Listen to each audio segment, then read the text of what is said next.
ಶ್ರೀ ಗುರುಭ್ಯೋ ನಮಃ ಹರಿ ಓಂ.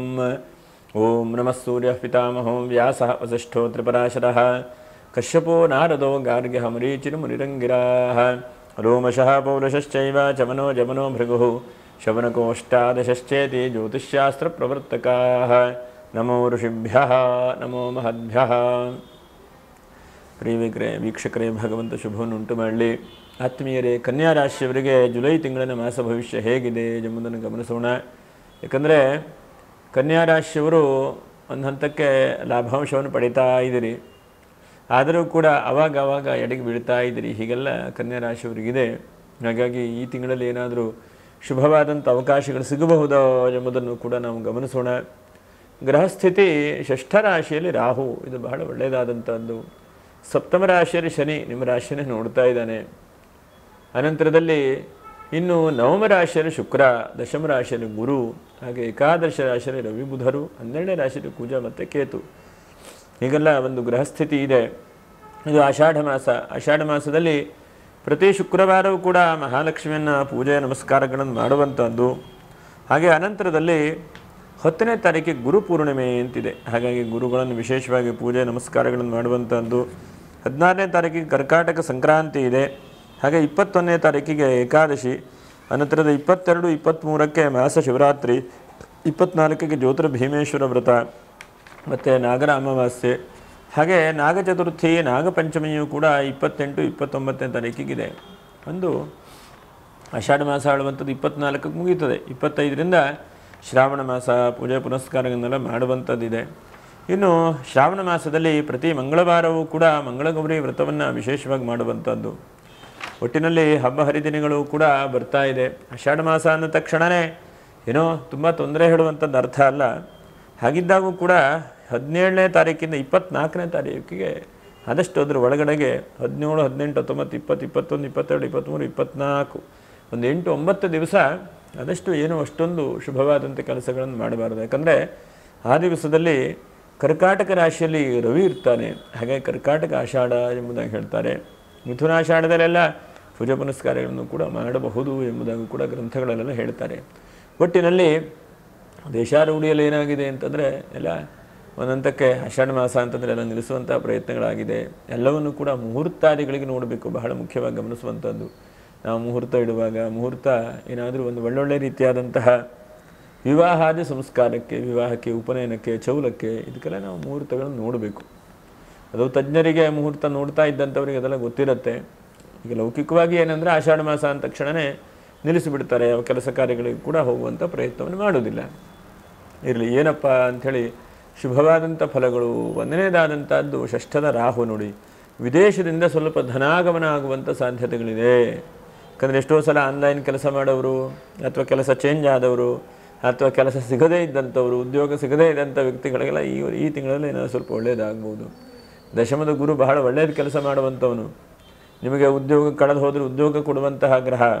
ಅದರ ಜೊತೆಗೆ ರಾಹು ಷಷ್ಠದಲ್ಲಿದ್ದಾನೆ. ಯಾಕಂದರೆ ಎಷ್ಟೋ ಸಲ ಇಂಟ್ರ್ಯೂ ಆಯ್ತಲ್ಲ, ಕೆಲಸವೇ ಆಗಲಿಲ್ಲಲ್ಲ ವಿದೇಶದಲ್ಲಿ ಅಂತಂದರೆ ಯಾವುದೋ ರೀತಿಯಲ್ಲಿ ಒಂದು ಇಂಟ್ರ್ಯೂ ಪಾಸ್ ಆಗಿ ಅಥವಾ ಕೆಲಸಕ್ಕೆ ಸೇರಿಕೊಡುವಂತಹ ಪ್ರಯತ್ನಗಳಾಗುತ್ತೆ. ಅದು ಬಹಳ ಉತ್ತಮವಾದಂಥದ್ದು.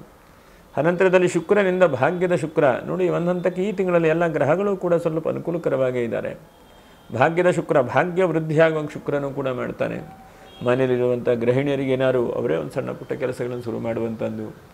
ಅದರ ಜೊತೆಯಲ್ಲಿ ಮದುವೆ ಮಂಗಲ ಕಾರ್ಯಗಳಾಗುವಂಥ ಸಾಧ್ಯತೆಗಳು. ಯಾಕಂದರೆ ಗುರು ಧನಸ್ಥಾನ ನೋಡಲ್ಪಟ್ಟಿದ್ದಾನೆ. ಹಾಗಾಗಿ ಕುಟುಂಬ ಸ್ಥಾನ, ಏನೋ ಕುಟುಂಬದಲ್ಲಿ ಕಿರಿಕಿರಿ ಆಗಿದೆ, ಗಲಾಟೆ ಆಗಿದೆ, ಬೇಜಾರಾಗಿದೆ ಅಂತಂದರೆ ಅದೆಲ್ಲ ಸ್ವಲ್ಪ ಹೊಂದಾಣಿಕೆ ಬರುವಂಥ ಚಾನ್ಸಸ್ಸು. ಎಷ್ಟೋ ಸಲ ನಾವು ನೋಡ್ತಾ ಇರ್ತೇವೆ ಕುಟುಂಬಗಳಲ್ಲಿ ಇದು ಕಿರಿಕಿರಿ ಆಗ್ತಾನೆ ಇರ್ತದೆ. ಕಿರಿಕಿರಿ ಸರಿ ಹೋಗುವಂಥ ಚಾನ್ಸಸ್ಸು ಕೂಡ ನಾವು ಕಾಣಬಹುದು. ಮತ್ತು ಇದು ಬಹಳ ಮುಖ್ಯವಾಗಿ ಶನಿಯ ದೃಷ್ಟಿಯಿಂದ ವಾಹನದಲ್ಲಿ ಅನುಕೂಲ ನೋಡಿ. ವಾಹನದಲ್ಲಿ ಏನಾದರೂ ಟ್ರಾವೆಲ್ಸ್ ಥರನೋ ಅಥವಾ ಏನೋ ಒಂದು ಏಜೆನ್ಸಿ ತೆಗೆದುಕೊಂಡು ಏನೋ ಮಾಡಬೇಕು ಅಂತಂದ್ರೆ ಅದು ಕೂಡ ಬಹಳ ಒಳ್ಳೆಯದಾಗ್ತದೆ. ಮತ್ತು ಶುಕ್ರನೂ ಕೂಡ ನಿಮ್ಗೆ ಈ ತಿಂಗಳಲ್ಲಿ ಮನೆಗೇನೋ ಒಂದು ನೂತನವಾದಂಥ ವ್ಯಕ್ತಿಗಳೋ, ವಾಹನವೋ, ಪ್ರಾಣಿಗಳೋ ಹೀಗೆ ಯಾವುದೋ ಒಂದು ಬರುವ ಹಾಗೆ ಮಾಡ್ತಾನೆ. ಅಥವಾ ಏನಾದ್ರು ಹಸು ಏನಾದ್ರು ಇದೆ ಕರು ಹಾಕುವಂಥ ಸಾಧ್ಯತೆಗಳಿದೆ. ಹೀಗೆ ಏನೋ ಒಂದು ನೂತನವಾದಂಥ ಒಂದು ದೊಡ್ಡ ಬೆಳವಣಿಗೆಯಪ್ಪ, ಹೇಗೆ ಬೇಕಾದ್ರೂ ಆಗ್ಬೋದು. ಹೀಗೆ ಅಂತೇನಿಲ್ಲ, ಪ್ರತಿಯೊಂದು ಕೂಡ. ಅಥವಾ ಎಲ್ಲ ಒಂದು ಕಡೆಗೆ ಜಾಗವನ್ನು ಕೊಂಡ್ಕೊಳ್ಬೇಕು ಅಂತ ಅಂದ್ಕೊಂಡು ಒಂದು 2 ಗುಂಟೆ 4 ಗುಂಟೆ ಜಾಗ ತೆಗೆದುಕೊಂಡಿದ್ದೀರಿ, ಪಕ್ಕದ ಜಾಗ ಇದೆ, ಪಕ್ಕದ ಜಾಗ ನಿಮ್ಗೆ ಸಿಗುವಂಥ ಚಾನ್ಸಸ್ ಆಗ್ತದೆ.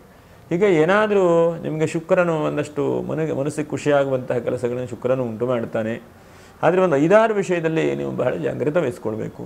ನೀನು ಒಂದನೇ ವಿಷಯ ಏನಪ್ಪ ಅಂತಂದರೆ, ಬಹಳ ಮುಖ್ಯವಾಗಿ ನಾವು ಗಮನಿಸುವಂಥದ್ದು ನೋಡಿ, ಕುಜನು 12ನೇ ರಾಶಿಯಲ್ಲಿದ್ದಾನೆ, ಅವನು ಕೇತು ಜೊತೆಗಿದ್ದಾನೆ. ಹಾಗಾಗಿ ತಂದೆಯವರು ಅಥವಾ ತಂದೆಗೆ ಸಮಾನ ಆದಂತಹ ವ್ಯಕ್ತಿಗಳ ವಿಷಯದಲ್ಲಿ ತುಂಬ ಜಾಗೃತ ವಹಿಸ್ಕೊಳ್ಬೇಕು. ಅದರಿಂದ ಸಣ್ಣ ಪುಟ್ಟ ತೊಂದರೆ ತಾಪತ್ರಗಳು ಬರಬಹುದು, ಅವರ ಆರೋಗ್ಯದಲ್ಲಿ ಏರುಪೇರು ಆಗಬಹುದು. ಮತ್ತು ಎರಡನೇದಾಗಿ ವಾಹನ ಏನೋ ಬರಬಹುದು, ಆದರೆ ಬಂದಂತಹ ವಾಹನಕ್ಕೆ ಸ್ವಲ್ಪ ಜಾಗ್ರತೆ, ಶಿಸ್ತು, ಆದಷ್ಟು ಪ್ಲ್ಯಾನನ್ನು ಸರಿಯಾಗಿ ಇಟ್ಕೊಳ್ಳುವಂಥ ಪ್ರಯತ್ನವನ್ನು ಮಾಡಿ. ಯಾಕಂದರೆ ವಾಹನದಲ್ಲಿ ಸಮಸ್ಯೆಗಳು ಉಂಟಾಗುವಂಥ ಸಾಧ್ಯತೆಗಳಿದ್ದಾವೆ. ಹಾಗೆ ಅನಂತರದ 4ನೇದಾಗಿ ಎಲ್ಲವೂ ಕೂಡ ಇದೆ, ಆದರೆ ನಿಮ್ಮ ಮನಸ್ಸಿಗೆ ಯಾಕೋ ಒಂಥರ ಸಮಾಧಾನ ಇಲ್ಲ, ಅದಿಲ್ಲ ಇದಿಲ್ಲ ಹಾಗಿಲ್ಲ ಹೀಗಿಲ್ಲ ಅಂದ್ಕೊಳ್ತಾ ಇದ್ದೀರಿ. ಯಾವುದು ಶಾಶ್ವತವಾಗಿ ಎಲ್ಲರಿಗೂ ಸಂಪೂರ್ಣವಾಗಿ ಯಾವುದೂ ಕೂಡ ಇರುವುದಿಲ್ಲ. ಎಲ್ಲ ಭಗವಂತ ಒಂದಷ್ಟು ಕೊಡ್ತಾನೆ, ಒಂದಷ್ಟು ತೆಕ್ಕೊಳ್ತಾನೆ. ಹಾಗಾಗಿ ಯಾವುದು ಸಂಪೂರ್ಣವಾಗಿ ಆಯ್ತಪ್ಪ ನನಗೆ ಅನಂತವಾಗಿ ಎಲ್ಲವೂ ಕೂಡ ಇದೆ ಅಂತೇಳಿ ಯಾರೊಬ್ಬರನ್ನಾರು ತೋರಿಸಿ ಯಾರಿಗೂ ಸಾಧ್ಯ ಇಲ್ಲ. ಹಾಗಾಗಿ ಒಂದಂತಕ್ಕೆ ಒಂದಷ್ಟು ವಿಷಯಗಳನ್ನು ಕೊಟ್ಟಿರ್ತಾರೆ, ಒಂದಷ್ಟು ಜೀವನಕ್ಕೆ ದಾರಿಗಳನ್ನು ಭಗವಂತ ನೀಡಿರ್ತಾನೆ. ಹಾಗಂತೇಳಿ ನಮಗೆ ಅದಿಲ್ಲಪ್ಪ ಇದಿಲ್ಲಪ್ಪ ಹಾಗೆ ಹೀಗೆ ಅಂತೇಳಿ ನಾವು ಯೋಚನೆ ಮಾಡಬಾರ್ದು. ಏನಿದೆಯೋ ಅದರಲ್ಲಿ ಆದಷ್ಟು ತೃಪ್ತಿ ಪಡುವಂತಹ ಜೀವನದ ಪ್ರಯತ್ನಗಳನ್ನು ನೀವು ಜಾಸ್ತಿ ಮಾಡಿ. ಯಾಕಂದರೆ ಬಹಳ ಮುಖ್ಯವಾಗಿ ನಾವು ಗಮನಿಸಿದಾಗೆ ಇನ್ನೊಬ್ಬರನ್ನು ನೋಡಿ ನಾವು ಕೆಲವೊಂದು ಸಲ ತಾಳ್ಮೆಯಿಂದ ಇರುವುದನ್ನು ಬಿಟ್ಬಿಟ್ಟು ಅವರಿಗೆ ತುಲನೆ ಮಾಡ್ಕೊಳ್ಳಿಕ್ಕೆ ಹೋಗ್ತೇವೆ, ಅವರ ಒಂದು ವ್ಯವಸ್ಥೆಯನ್ನು ನೋಡ್ಲಿಕ್ಕೆ ಹೋಗ್ತೇವೆ. ಅವರಿಗೆಲ್ಲ ಅದೆಲ್ಲ ಇದೆಲ್ಲ, ಇವರಿಗೆಲ್ಲ ಇದೆಲ್ಲ ಇದೆಯಲ್ಲ ಅಂಥೇಳಿ ನಮಗೇನಾಗುತ್ತೆ, ಅವರನ್ನು ನೋಡಿ ನಾವು ಚಿಂತೆ ಮಾಡಲಿಕ್ಕೆ ಹೋಗ್ತೇವೆ. ಹಾಗೆ ನೀವು ಮಾಡಲಿಕ್ಕೆ ಆದಷ್ಟು ಹೋಗಬೇಡಿ ಈ ತಿಂಗಳಲ್ಲಿ. ಯಾಕಂದರೆ ಕುಜನು 12ನೇ ರಾಶಿಯಲ್ಲಿದ್ದಾರೆ. ಹಾಗಾಗಿ ಸ್ವಲ್ಪ ಕಳ್ಕೊಳ್ಳುವಂಥ ಚಾನ್ಸಸ್ ಇರುತ್ತೆ. ಫೈನಾನ್ಸ್ ಮಾಡುವಂಥವ್ರು ಇರಬಹುದು, ಅದರ ಜೊತೆಗೆ ಯಾವುದಾದ್ರೂ ಭೂಮಿ ವ್ಯಾಪಾರ ವ್ಯವಹಾರ ಮಾಡುವಾಗ ಮಧ್ಯದಲ್ಲಿ ಹೋಗುವಂಥದ್ದು ಇರಬಹುದು. ಏಕೆಂದರೆ ವೃತ್ತಿಯ ಜೀವನದಲ್ಲಿ ಬ್ರೋಕರೇ ಆಗಿರುವಂಥ ಕೆಲಸ ಮಾಡೋರಿಗೆ ಗೊತ್ತಿರ್ತದೆ ಹೇಗಪ್ಪ ವ್ಯಾಪಾರ ವ್ಯವಹಾರ ಮಾಡಬೇಕು ಅಂಥೇಳಿ. ನಾವೇನೋ ಒಂದು ಒಳ್ಳೇದು ಮಾಡಬೇಕು ಅಂಥೇಳಿ ಯಾರಿಗೂ ಹೇಳಿ ಅದನ್ನು ಕನೆಗೆ ಸಿಕ್ಕಾಕ್ಕೊಂಡು ಚಿಂತೆ ಮಾಡುವಂಥ ಪ್ರಯತ್ನಗಳಾಗುತ್ತೆ. ಹಾಗಾಗಿ ಇದಿಷ್ಟು ವಿಷಯದಲ್ಲಿ ಜಾಗೃತ ವಹಿಸ್ಕೊಳ್ಬೇಕು ನೀವು.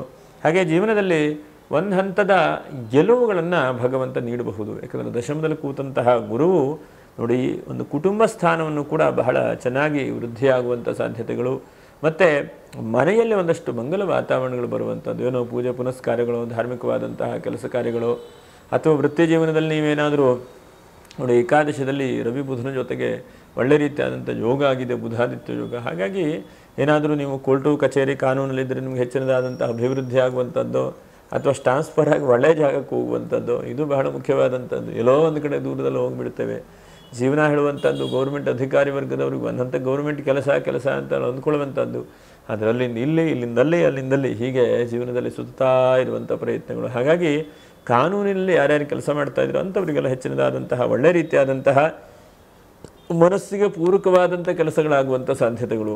ಮತ್ತು ಕೋರ್ಟು ಕಚೇರಿ ಕೇಸುಗಳೇನಾದರೂ ಇದ್ದರೆ ಶನಿಯ ದೃಷ್ಟಿ ರಾಶಿಗಿದೆ. ಹಾಗಾಗಿ ನೀವು ಸ್ವಲ್ಪ ಗೆಲ್ತೀರಿ ಮತ್ತು ಒಂದು ಒಳ್ಳೆಯ ನ್ಯಾಯವಾಗದು ಒಂದು ತೀರ್ಮಾನ ಸಿಗ್ತದೆ. ಎಷ್ಟೋ ಸಲ ನ್ಯಾಯವಾಗಿ ತೀರ್ಮಾನ ಸಿಗುವಂಥದ್ದೇ ಕಷ್ಟ ಆಗುತ್ತೆ. ನಾವು ಹೋರಾಟ ಮಾಡಿ ಮಾಡಿ ಮಾಡಿ ಸಮಯ ಇದಾಗಿಬಿಡುತ್ತೆ. ಹಾಗಾಗಿ ನ್ಯಾಯವಾದಂಥ ತೀರ್ಮಾನ ಸಿಗುವಂಥದ್ದು, ಮತ್ತು ನಿಮ್ಮ ಜೀವನದಲ್ಲಿ ಗಟ್ಟಿಯಾಗಿ ಒಂದು ಶ್ರೇಯಸ್ಸಿನ ಕಡೆ ಒಳ್ಳೆಯ ಕೆಲಸದ ಕಡೆ ಹೋಗುವಂಥ ಚಾನ್ಸಸ್ ಇದೆ.